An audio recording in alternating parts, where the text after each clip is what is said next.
May 12th of 2018. We had arrived up here about noonish, 1 o'clock, to find. Katie and I had scouted this a week or two before, and this is the area we found. Set up camp,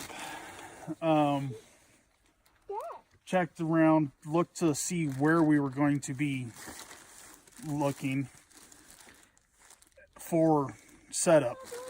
The part that we had talked about was doing a short hike, which we did that day.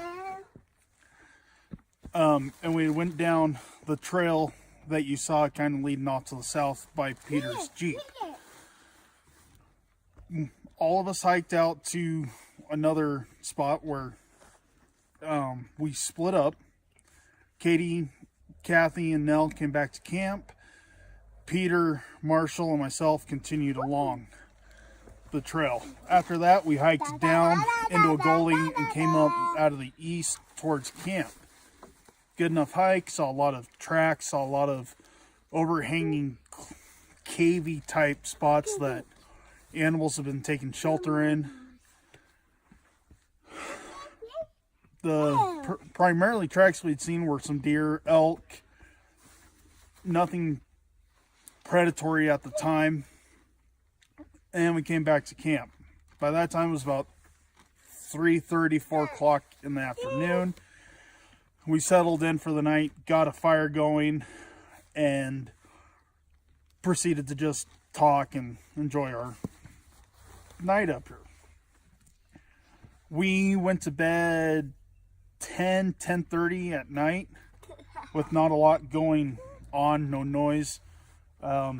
The day was similar to what we have now, cloud cover, and as you can hear, the dirt bikes coming along and side-by-sides, four-wheelers traveling in and out of camp.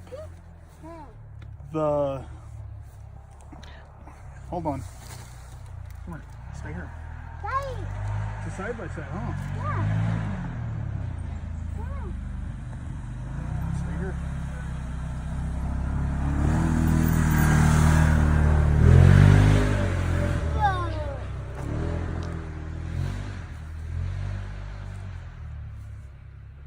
So that's what we put up with through the day, which was not terrible to put up with.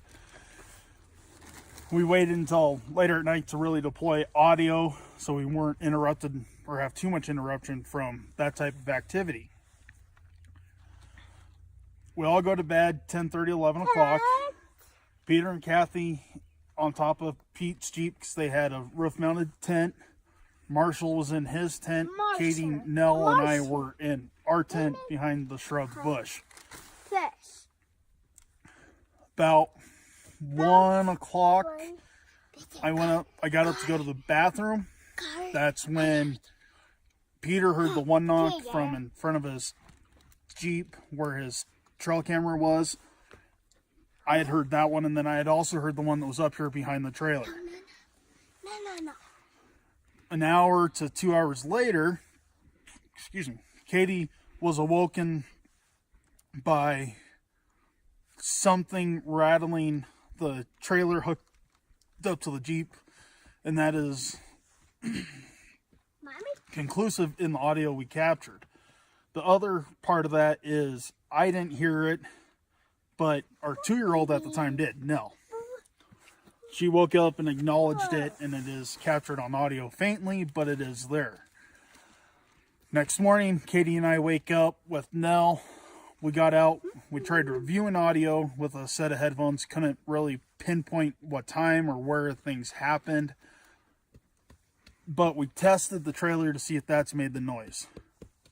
After a couple different tries of how to pull it and jerk on it, we came up with whatever had jerked on the trailer used quite a bit of force. At that same time, that's when I found the track 2 to 3 feet away from the trailer.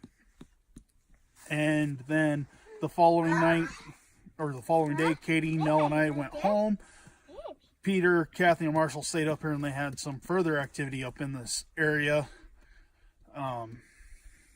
So that's why we're back out here, is to do long-term audio drops and to hopefully capture more evidence up in this area, whether that be knocks, footfalls, or vocalizations possibly.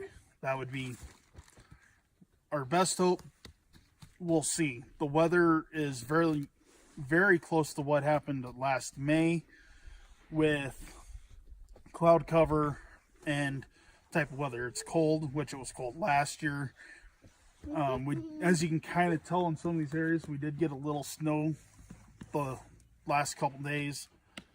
It's expected to do the same, but not much accumulation. Another dusting or so will probably happen with the temperatures that are expected during the day. We will keep everybody posted, and we're gonna hopefully roll out a couple days of good audio during the week when there are fewer people up here. And now we'll show you the camp.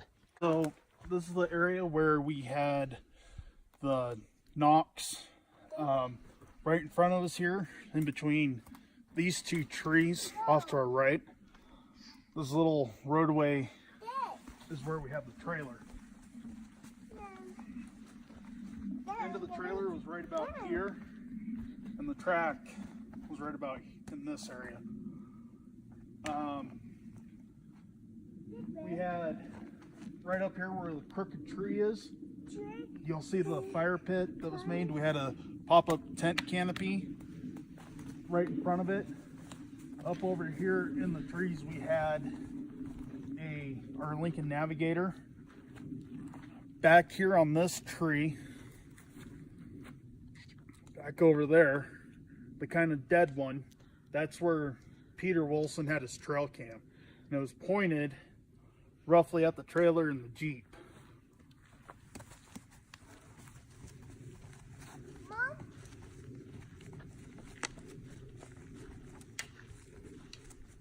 Mom? Fire. Peter's Jeep Fire. Jeep. was over there in those trees and was pointing out southeast. This. That's where the first knock I heard came from, was that far hillside over there. The other knock came from right up in here behind where our Jeep and the trailer was. Our tent, Katie's and mine. Hold on. Mommy? Play it. Go. Katie's and my tent was right here behind the shrub and the crooked tree. Tree. And I was actually on the backside of that shrubby tree, looking that direction, back towards the trailer and our Jeep currently. Tree. Peter and Kathy's son Marshall's tent was back over there behind the V tree. Or the, yeah. Yeah. So the audio they captured the recording was right up there in between those trees. And the wheel well was directed this way. So the loudest sounds you hear are coming from the west to the east, and easily captured with the wheel well condensing that sound. Peter Wilson's trail cam that was pulled and lifted up to the sky on a photo and then dropped back down was out towards the direction of the very first tree knock. With that tree knock out there,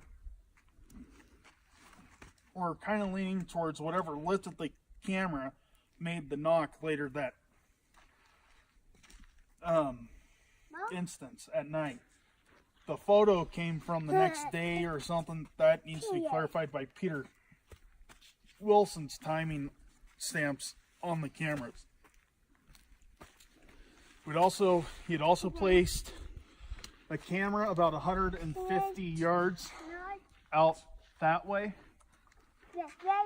and then directly out in front of the Navigator we'd placed the trail cam too, covering anything that was moving along the ravine that's just up over this little hill.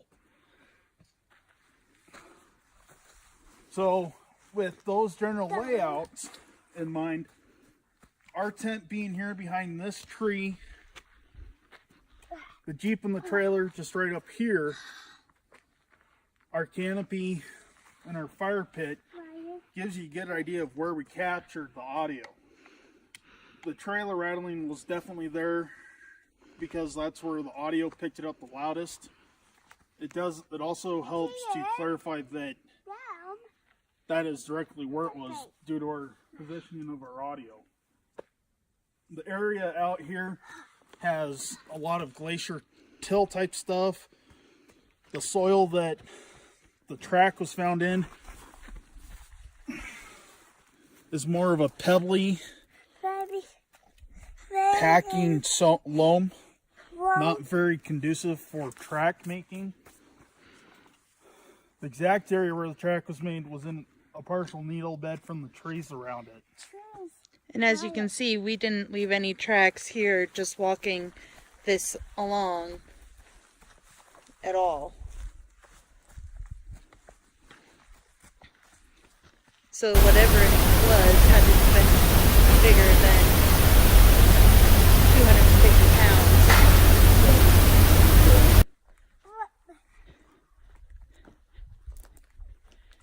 And this is where the Ertz's tent was back here.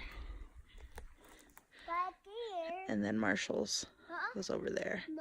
So we feel that it was a good spot to have something kind of maybe come up on us a bit as we were back behind the canopy, which was right about where Thomas is now. And we had right about there was where the Jeep with the ATV trailer was. And then Peter Wilson's Jeep with his tent trailer was on top there.